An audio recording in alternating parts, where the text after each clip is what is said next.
నువ్వు కూడా స్వామీజీ దగ్గరికెళ్ళి సమస్య చెప్పు. పరిష్కారం ఆయనే చెప్తారు. నేను వెంటనే స్వామీజీ గారిని కలవడానికి బయలుదేరుతున్నాను. వస్తాను తాతయ్య.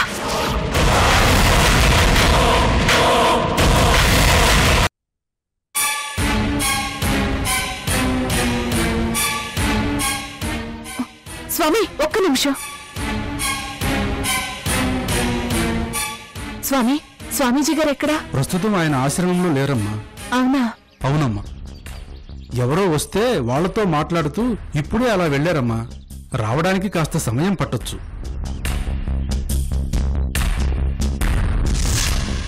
ఇంత దరిద్రపు జాతకమా నాది? ఏదీ కలిసి రాదేంటి? గంపెడాశతో వచ్చాను. ఇప్పుడేం చేయాలి?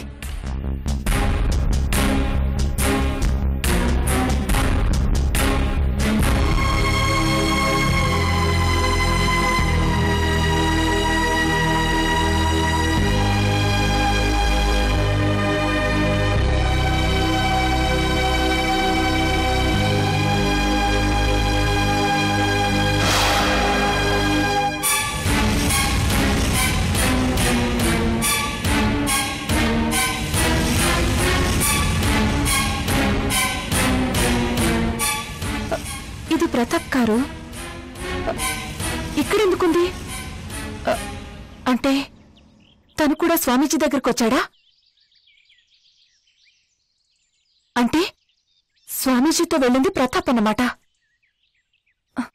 అతనికి స్వామీజీతో పనేంటి? ఎందుకొచ్చుంటాడు?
భం భం భైరవ, హ్రీం హ్రీం కేశవ.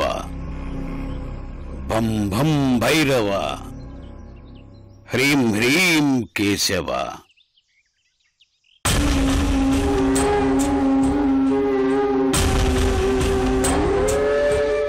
స్వామీజీ, ఒక సమస్య నన్ను వేధిస్తోంది. తప్పు చెయ్యలేదు అంటూ నా అంతరాత్మ చెబుతున్నా ఏదో తెలియని అనుమానం, తెలియని భయం నన్ను ప్రశాంతంగా ఉండనివ్వటం లేదు. ఒక్కసారి పైనున్న ఆకాశం వంక చూడు.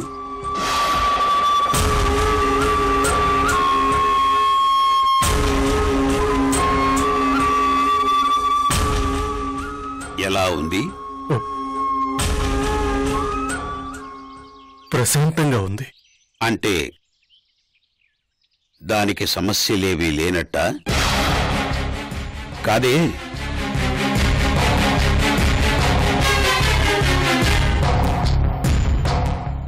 అంతలోనే ఉరుముతుంది, కురుస్తుంది, ముంచెత్తేస్తుంది. అంతలోనే చల్లదనం,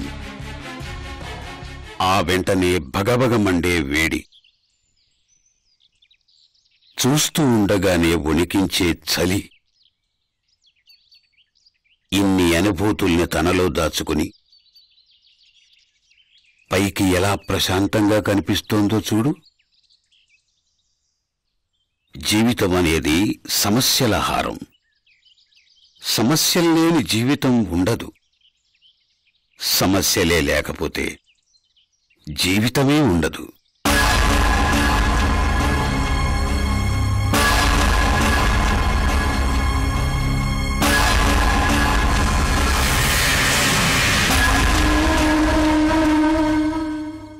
సమస్య అంటూ ఉన్నాక ఏదో పరిష్కారం ఉండాలి కదా స్వామీజీ. తప్పకుండా ఉంటుంది. కాని నువ్వు కోరుకుంది జరగటమే పరిష్కారం అనుకుంటే అది తెలివి తక్కువతనం.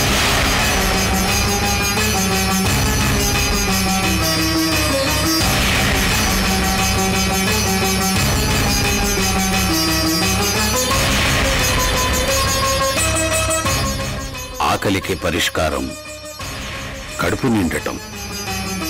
దానికి పంచభక్ష ప్రమాణాలే అవసరం లేదు. గంజినీళ్లున్నా చాలు. ప్రతి మనిషిలోనూ తృప్తి, అసంతృప్తి అనే 2 గుణాలుంటాయి. తృప్తిపడే గుణం ఉన్నవాడు సమస్యలతో రాజీపడి బతుకుతాడు. అందులోనే సంతోషాన్ని, ప్రశాంతతని వెతుక్కుంటాడు. ఏం జరిగినా అంతా మన మంచికే అనుకుంటాడు.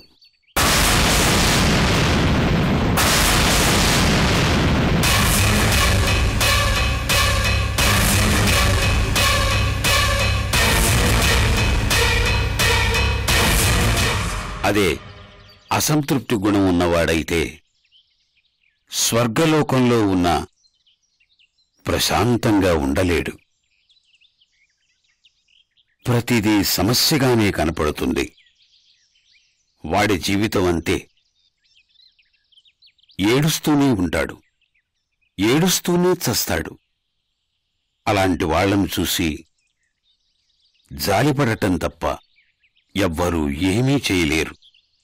చివరకు నేను కూడా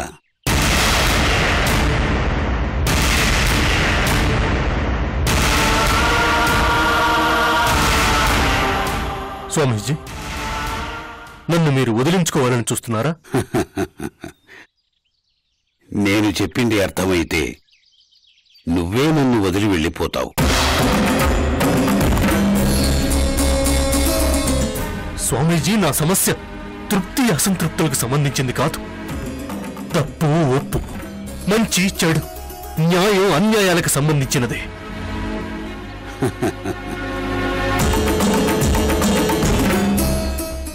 అలా నవ్వకండి స్వామీజీ. దిక్కు తోచక వచ్చాను. గుండె నిండా బాధని నింపుకొని వచ్చాను. ఏడ్చి ఏడ్చి కన్నీళ్లు ఇంకిపోయాయి. గొంతు ఆరిపోయింది. ఓపిక చచ్చిపోయింది. చెయ్యని తప్పుకి నిందలు భరిస్తున్నాను. స్వామీజీ, నా సమస్య చెప్పుకునే అవకాశం ఇవ్వండి. ఆ తర్వాత మీరేం చెప్పినా చేస్తాను. ప్రమాణం చేసి చెప్తున్నాను. మాట తప్పేవాణ్ణి కాదు.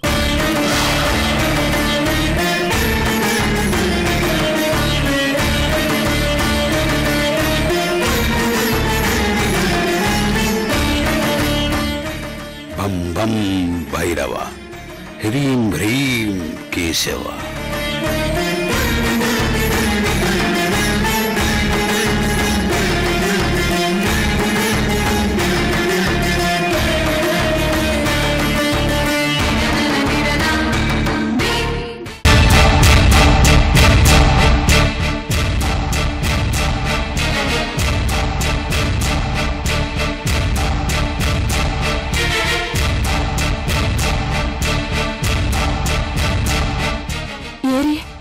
ఎక్కడికెళ్లారు వీళ్ళు?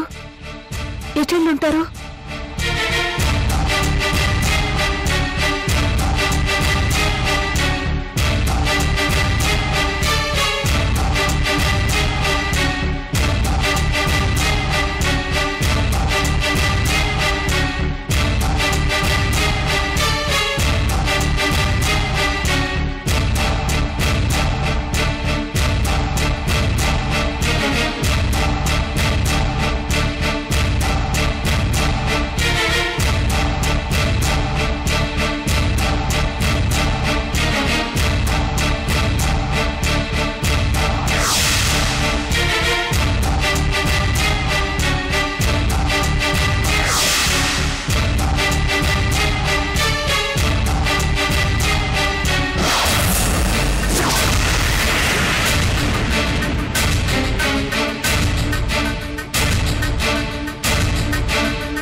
ప్రతాప్, చెప్పు, నీ సమస్య ఏమిటో ఇప్పుడు చెప్పు.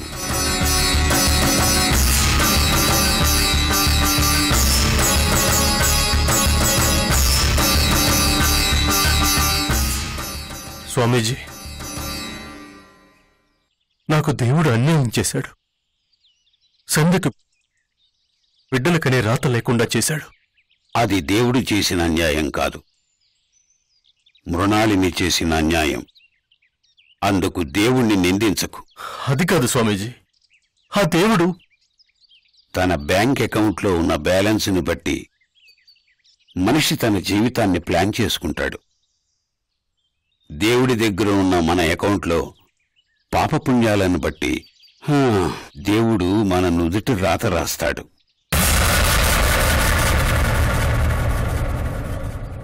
సరే స్వామీజీ, ఒప్పుకుంటున్నాను.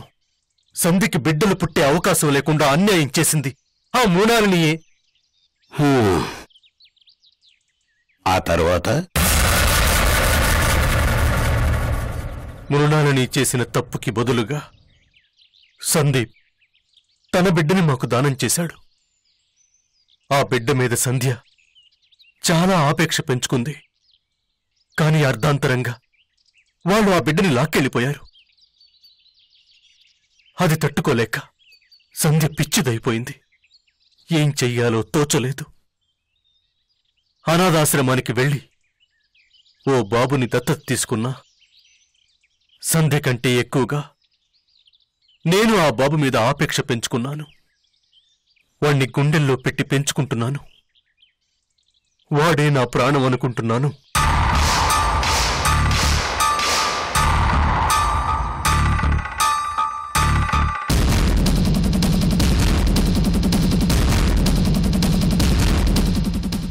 వాడు లేకపోతే నా జీవితమే లేదు అనుకునే స్టేజ్కి చేరుకున్నాను.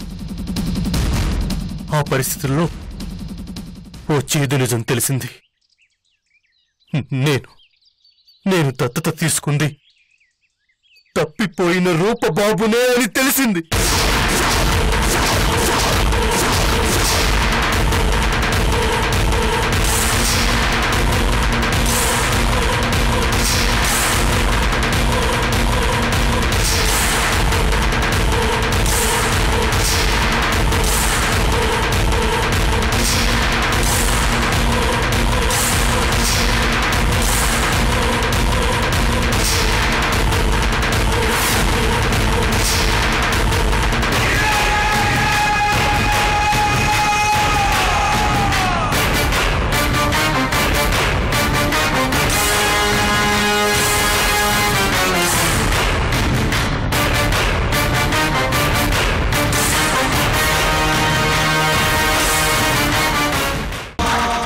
రూప తన బాబు కోసం ఎంత ఆరాటపడుతుందో, ఎంత బాధపడుతుందో కళ్ళారా చూస్తున్నాను. గుండె కరిగిపోతుంది. అయినా నిజం నా గొంతు దాటి పైకి రావటం లేదు. బాబుని వదులుకోవటానికి, దూరం చేసుకోవటానికి నా మనసు అంగీకరించటం లేదు.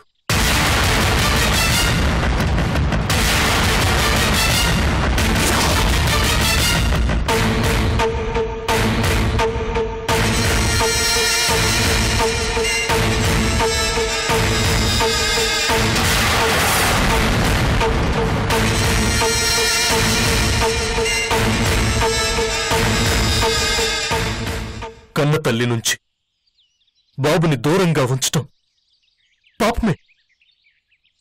కాని ఏం చేయను? ఆ పాపానికి ఫలితం అనుభవించటానికైనా సిద్ధంగా ఉన్నాను. కాని బాబుని మాత్రం తిరిగి ఇవ్వలేకపోతున్నాను. నా మనసు ఒప్పుకోవటం లేదు.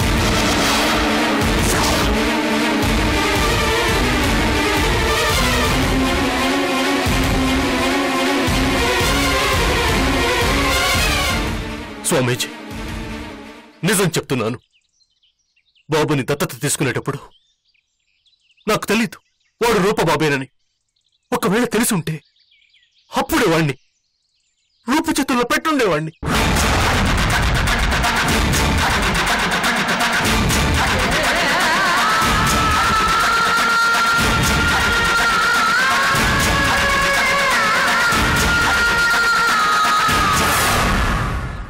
ఆపేక్ష పెంచుకున్నాక, అనుబంధం తెంచుకోలేని స్థితికి చేరుకున్నాక అప్పుడు తెలిసింది ఈ చేదులాంటి నిజం.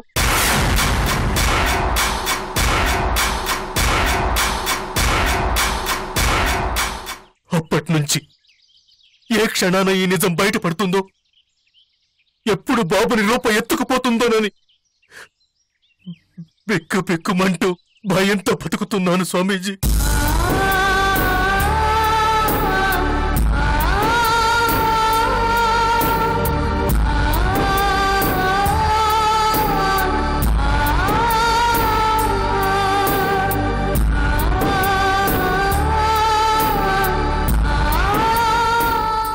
రూపమోహం చూడలేకపోతున్నాను. గిల్టీగా ఫీల్ అవుతున్నాను. చట్టం న్యాయం నా వైపే ఉన్నాయి. నేనేం తప్పు చేయలేదు. కానీ ఓ కన్న తల్లి కడుపు కోతకి కారణమవుతున్నాను. ఓ అమాయకురాలికి అన్యాయం చేస్తున్నాను.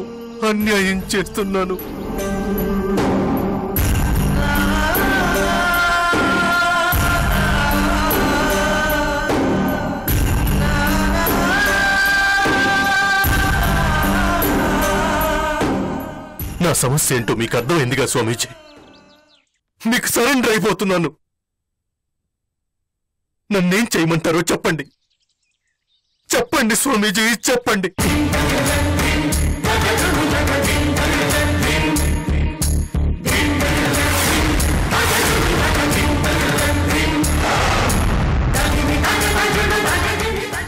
నువ్వు చెప్పాల్సింది చెప్పావు. వినాల్సిన వాళ్ళు విన్నారు.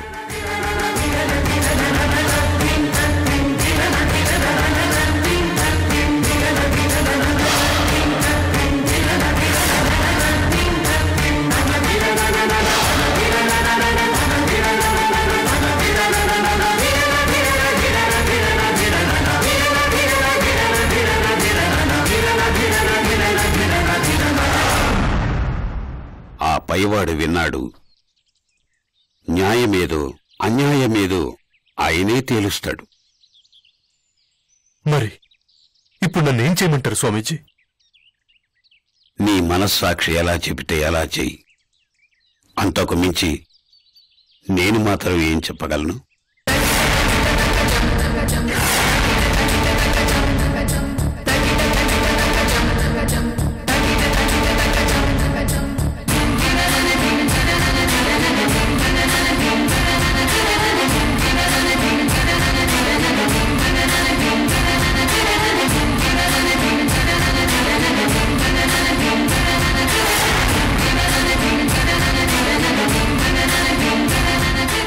అది కాదు స్వామి.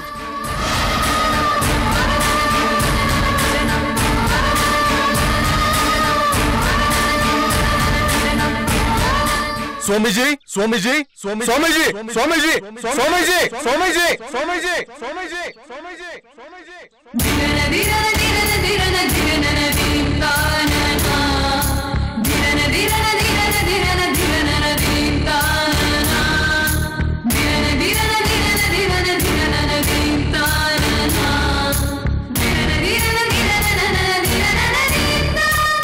నీ మనస్సాక్షి ఎలా చెబితే అలా చెయ్యి. అంతకు మించి నేను మాత్రం ఏం చెప్పగలను?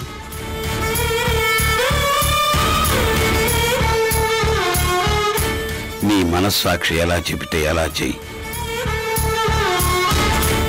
నీ మనస్సాక్షి ఎలా చెబితే అలా చెయ్యి.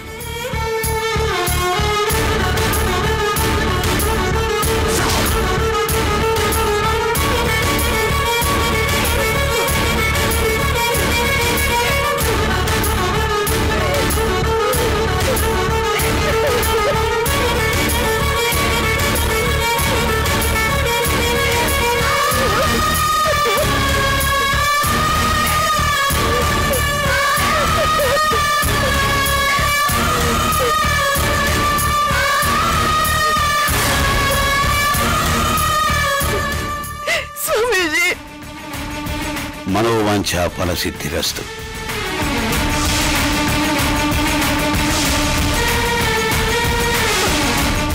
నిజంగా అలా జరుగుతుంది స్వామీజీ. నా మనసులో అనుకుంది నెరవేరుతుందా? నీ బాబు గురించి తెలుసుకోవాలని వచ్చావు.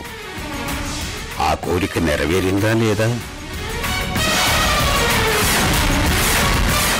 నేను దాని గురించి అడగటం లేదు స్వామీజీ. నీ బాబు గురించిన నిజాలు నీకిప్పుడే తెలిసాయి. ఆ ఆశ్చర్యం నుంచి నువ్వింకా తేరుకోలేదు. బాధ నుండి నీ మనస్సు బయటపడలేదు. ఏం చెయ్యాలో ఏం కావాలో నీ మనసుకింకా తెలీదు. అవునా?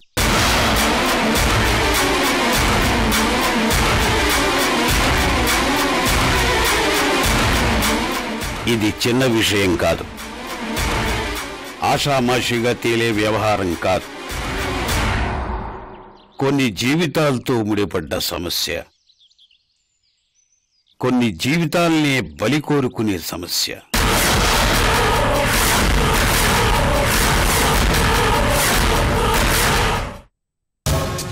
నేను మీ నాన్నగారు హవేలి వదిలి వెళ్ళిపోవాలని డిసైడ్ చేసుకున్నా. అది చెప్పడానికే పిలిచాను.